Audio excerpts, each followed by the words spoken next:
Question. Okay, listen up, listen up, listen up, listen up. Have you ever been in a relationship that you wanted to get out of the relationship? And when you began the process to get out of the relationship, it was much harder to get out of the relationship. So you stayed in it way too long.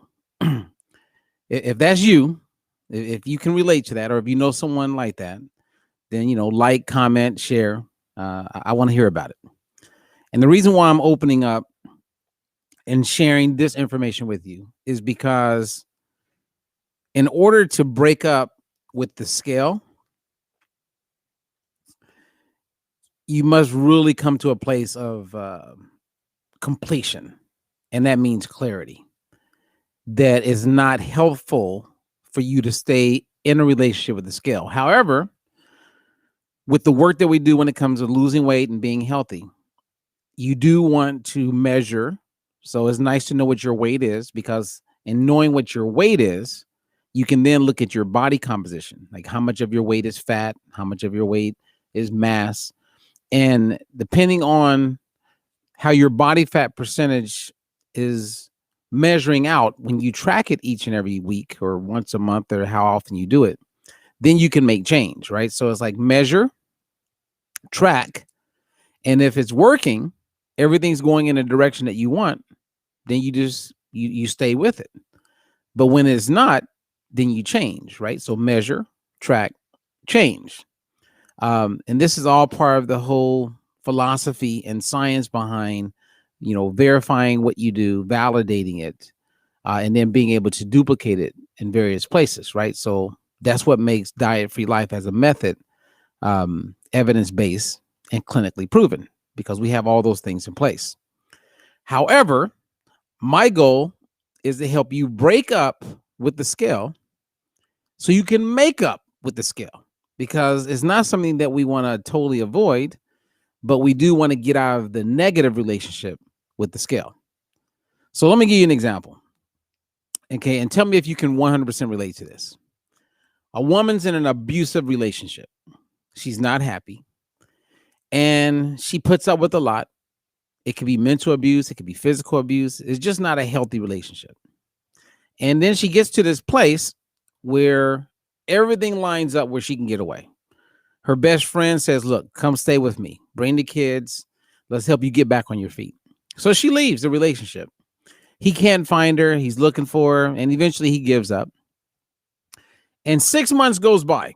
She's feeling better, looking better, got a new job, new career, or everything's going better at work. Kids are happy. Everything is better.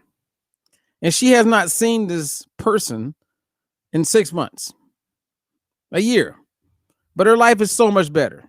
Well, what happens? Well, what happens is she goes to the mall, and guess who she runs into? She runs into him. She runs into that negative that was in her life. And of course, she's stunned. And she's like, okay, well. And he goes, hey, I just want to say hi. You look great. And he begins with that. And the next thing you know, is like, can we just meet for a coffee? And, we were together for a long time, just to let's just get together. So what do you think ultimately happens? He eventually works his way back in, builds her trust, wins her over. And the next thing you know, 6 months later, she's back in that horrible relationship that she was never happy with. I see this taking place all the time with people who want to get healthier. They want to lose weight. And one of the number one, I guess, components that make it difficult for people is the scale. Because one day you wake up, it's like that person you're in a relationship with. They're in a good mood, then you're in a good mood. Then the next time you wake up, they're in a horrible mood. So now how's that mess up your day? And that's what happens with people when they wake up in the morning and they get on the scale. They get on the scale hoping to optimize their day, but the scale does not give them the feedback that they're looking for. And therefore, it sets them on a pace to be frustrated, to feel dejected, to feel like I am not winning at losing this weight. And The reality is they are winning. They've always been beautiful. They've always been amazing. They've always been intelligent. They've always been this superhero. But the scale mentally keeps them in jail. So yes, you want to know your weight on the scale. But if you're going to know your weight and go there, make sure you're fully knowledgeable and informed so that you do not allow the scale to mess up your day. And if stepping on the scale is like flipping a coin, right? It's going to be a good day or not a good day. Then we got to come up with some type of strategy so you can stay off the scale. Matter of fact, I was talking to someone this morning and I shared with them, I said, why do people get on the scale? Well, I know why I would want them to get on the scale, because I do want that number so I can figure out all their other numbers. But why is it that they're like, they got to get on the scale? Most people want to get on the scale because they want to confirm or affirm that they're making progress.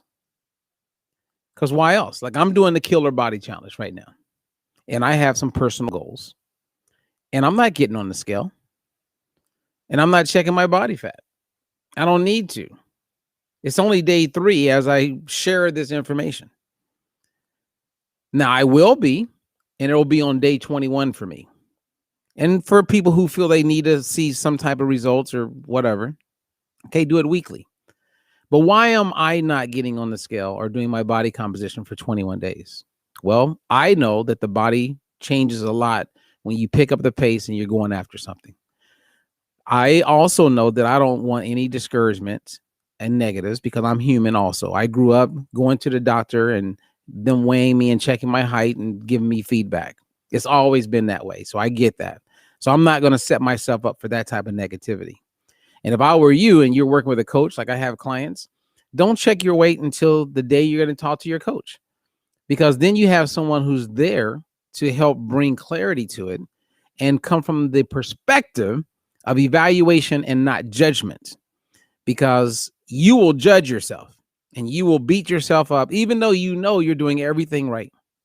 Well, because I know that I'm creating health, I don't have to affirm and look that it's happening. I know that it's happening. You know, trust the process. I know that it's happening. So why I don't need to look, because I'm doing the plan. I'm following the methodology. I'm sticking with the structure. It's the people who can't stick with the structure that need to check the scale. Let me check. Let me go. Because they're not following it. And if you're following something, and let's say you're giving up a lot, right? Which we don't have people give up carbs. We don't have people give up anything, right? We give people options, and the freedom of choice is always there. So you feel empowered. But let's say you're doing keto or intermittent fasting, or you're like avoiding certain things that you really like, instead of learning how to enjoy those things in a way that you still can get results. Well, I get that. You would want to check the scale. Like, I'm giving up so much. Let me check and see if this is working. Oh my goodness, it's not working. Oh, it's working. So now I'm motivated to keep doing it. But when you're creating health and you're making fat burning meals based on a evidence-based and clinically proven methodology, which is what we do, and there's not many people that can say that, what do I need to look for? It's verified, validated, and reproducible. If I have a coach in North Carolina, or there's a coach in Ohio, coach in Colorado, coach in California, if someone moves and gets with a different coach, we know exactly what they learned. We have a system in place that puts us in a position for everybody to win. It's a proven system with a proven methodology. And the scale is not how you build your confidence. But we do want to use the scale. So it's a love-hate relationship. I can use the scale. Like, you can be friends with that guy that you used to be with, or that woman you used to be with.